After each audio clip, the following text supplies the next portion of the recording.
only an acoustic track. Yeah, that's what I played on that. I played two kind of acoustic guitars. I remember doing that in the studio. That was great. And we used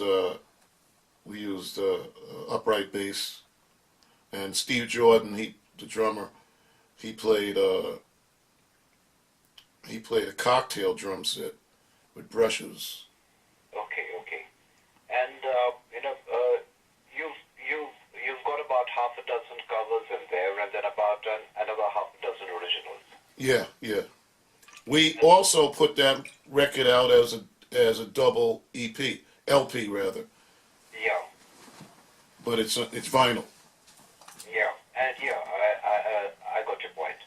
And you've covered Howling Wolf on this album.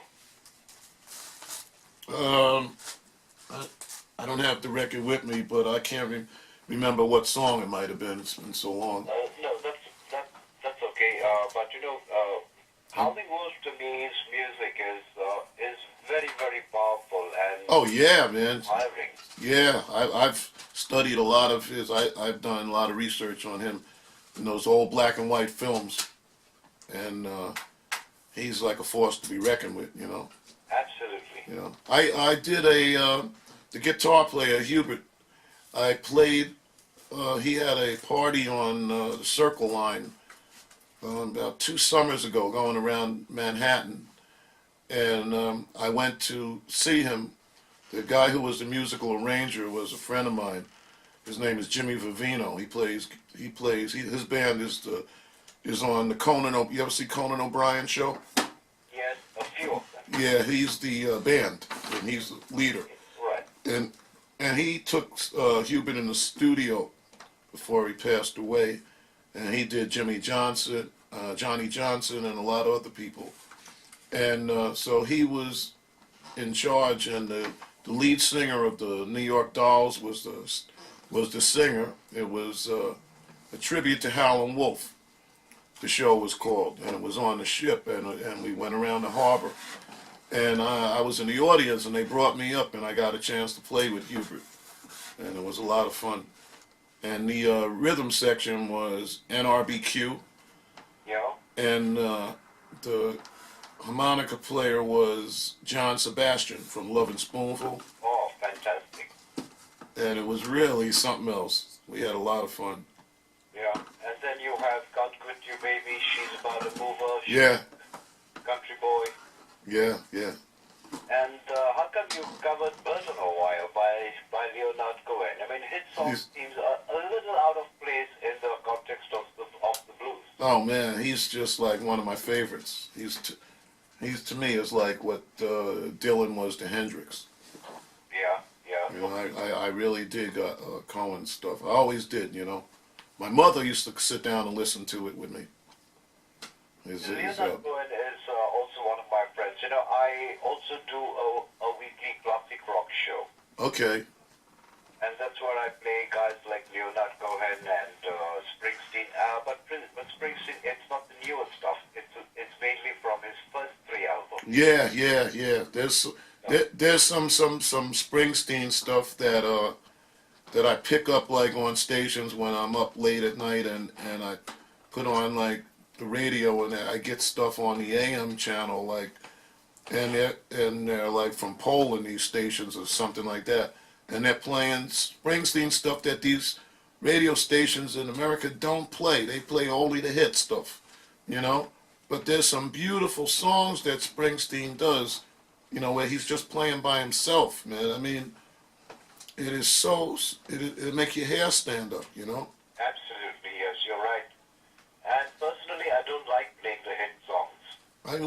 Well, that's all corporate and money, man. That has nothing to do with real art and what somebody's got on their mind. It's the same thing. I mean, why don't they play these blues songs, that are like a million times better than these so-called, not putting nobody down, but you know what I'm saying? Like, Yeah, it's the history of music. that's true. They're not telling the history of music. They're just selling records.